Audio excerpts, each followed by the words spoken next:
seem so striking in Pakistan when you compare it to Bangladesh. I wonder if you'd comment on that issue. Thanks, Richard. Just an anecdote on that. A former director of the expanded program of immunization here in the 70s, when asked about the prospects for ramping up childhood immunization globally, because there was a lot of talk at that time about how to reach 80% in all countries. There was one country which was identified as a basket case at that point, where there was no hope whatsoever, and that was Bangladesh. And so I'm raising that point because Sonia made a very interesting point related to the problem of polio eradication not simply being the Western Front, but a problem of delivery more generally. So, Alil? Sonia, good to hear from you. And I think many people have commented on this, and I think I would join them. I think it's an excellent book, and it sets out things, the Pakistani situation in a very nice way. And I think if you were to make this presentation within the corridors of power, where you probably have already done it, there's a potential for a health minister there, for the Prime Minister to look at and say, you know, here's somebody for that. I'm sure you've been asked, but so we don't go into that. In terms of questions, I had a couple of questions have already been dealt with. When I first met you and Ghaffar, I remember, was when I did the CCS in Pakistan about 10 years ago. And I would really appreciate if this somehow could also feed into the next country cooperation strategy that the organization develops in Pakistan. And I would really appreciate if this somehow could also feed into the next country cooperation strategy that the organization develops in Pakistan. My second question is more of a frivolous one. One of your slides, your transparency, showed the evolution of health initiatives, and then you had democratic rule and military rule. When was it better for health?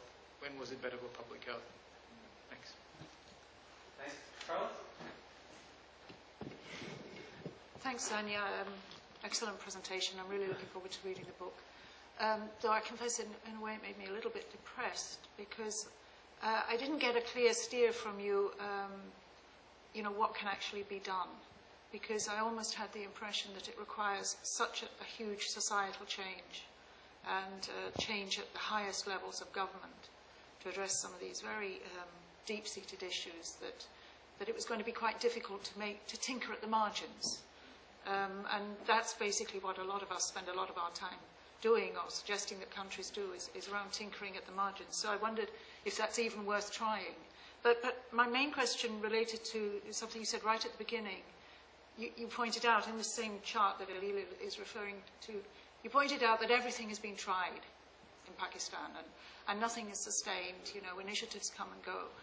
And that they're largely driven by the international donors and the sort of fashions of the time in many ways. So my question to you is, well, what has been the role of development agencies, development partners? Have they been useful, or have they been more of a hindrance than anything else? And are there things that you could recommend that we, among those international development partners, try to do better in order to help you unblock these pipes that you've diagnosed? Okay. Sonia, we're going to give you 2 or 3 minutes now just to respond definitively to all of those questions. But no, obviously you've got a rich menu of things, and just a few of your reflections would be great. Thanks. I want to respond to the 4 questions and Lisa's comment. But before that, thank you so much for being so generous in your praise. I must acknowledge the book must be full of limitations, but please bear with me on that. With regard to thesis showing my previous work, this book actually started from there, because when I inventorized the health indicators of Pakistan, I realized that there was no way I could assess the performance of the health system. I mean, there were odd indicators here and there, assessing the number of skilled birth attendants and the number of sanitation facilities and all that. But there was no mechanism of assessing health systems performance assessment. And then I looked at the international normative frameworks. There was piecemeal guidance. There was no clear direction on how that needs to be done. So Dees and I are now working together, as Tim said, on developing a health systems performance assessment framework for Pakistan, which we hope will be of use for the developing countries. But in terms of a formal assessment, no, this book is not a formal assessment. With regard to Wim's question, the word malpractice has been used in a very broad context. It was a very difficult choice for me, you see, because under that rubric, I'm referring to a number of things that fall on a spectrum. On one hand, as you very rightly say, these are individual coping strategies for which coercive action is not the answer. And at the other end of the spectrum is state capture, which biases policies and laws to the detriment of the disadvantaged. And in between them lie different patterns of institutionalized, for want of a better word, corruption, to be very honest. So the word malpractices is a slightly more civilized word that is being used to denote all these behaviors.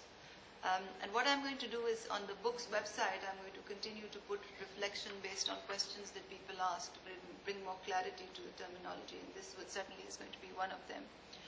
The other question that you asked with regard to terminology was national consensus on the reform agenda. And by that, I mean a political consensus, not a civil society movement or not a grassroots upwards movement, but more because that's not how things are fashioned in the country. It's a group of people who decides what needs to be done, and when the regime changes, the tables turn over completely. And this ties me into the question that Carla has put forward about the role of the donors. You asked two questions, but I'll answer that one first. My own sense is that donors have not been obstructive. I wouldn't like to believe that they have done harm, but their impact could be maximized if they played the role of an honest broker, a more neutral voice, because sometimes they do not challenge the government on things that they, for instance, would close the door in my office and talk to me about, but I'm not the one who can do anything about it. They've got to put their displeasure in writing. They've got to say those things up front on planning tables. And I'm convinced that it will have a change, because donors bring a lot of, more than the money that they bring into the system, they bring a lot of clout. They have a lot of leeway in terms of influencing policy direction. And I feel that they do not use it to the advantage of the people. And that the agenda is skewed by incoming governments and by politically expedient decisions. So, but I would not say that they have consciously caused harm. Again, Carla, with regard to your question, I really think that tinkering at the margins in the social sector is not going to make much of a difference, because the nature of the problem is so pervasive. Unless some of these broad parameters are going to be put in order, the margin of impact will be very, very limited. That's how I'm not a pessimist, but that's how I will frame. Richard's question on the role of women, absolutely very critical. There's a fundamental difference between the Bangladeshi culture and the Pakistan and what was West Pakistan's culture. And I think that is one of the reasons that led to the division of the country. Because the culture in West, what is now Pakistan, what was previously West Pakistan, it is very patriarchal. There are a set of religious and social and cultural norms that put women in a very subservient role. In the urban population in a very different way, in a rural population in a very different way. I write a column for our for the largest English daily newspaper I write the column on governance every Saturday. And this Saturday I thought I would do one to commemorate the International Women's Day. And I was just surfing through the net, sitting in Tim's office, and there was this picture of a woman flying an aeroplane. She's one of our commercial pilots. And then there was another picture of a woman being buried alive. It was a life picture of a woman being buried alive. So there are great disparities. There are a lot of challenges, and they clearly influence access to care in a major way. So women bleed to death at homes, but they are not empowered to take that decision to seek care outside unless the men folk are back from work, which is sometimes just too late. So thank you for raising that very important point. And last, Tim, I know I've gone over the 3 minutes assigned, but if I can have your permission to make one last comment. On David's point, I think there may be an issue of semantics. I certainly am not an authority on health financing, and I have acknowledged right at the very beginning that I've tried to grapple with so many things on a very diverse palette.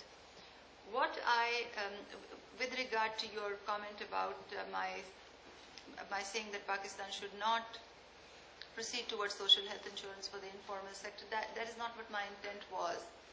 But given that the system as of now is geared towards covering the informal sector through pooling in equity funds and cash and making cash transfers in waiver and exemption systems, that I thought that it would be a lot better for them to continue to do that in a more efficient way. But I'm certainly open to discussion, and we'll continue to put updates on the website as we go along.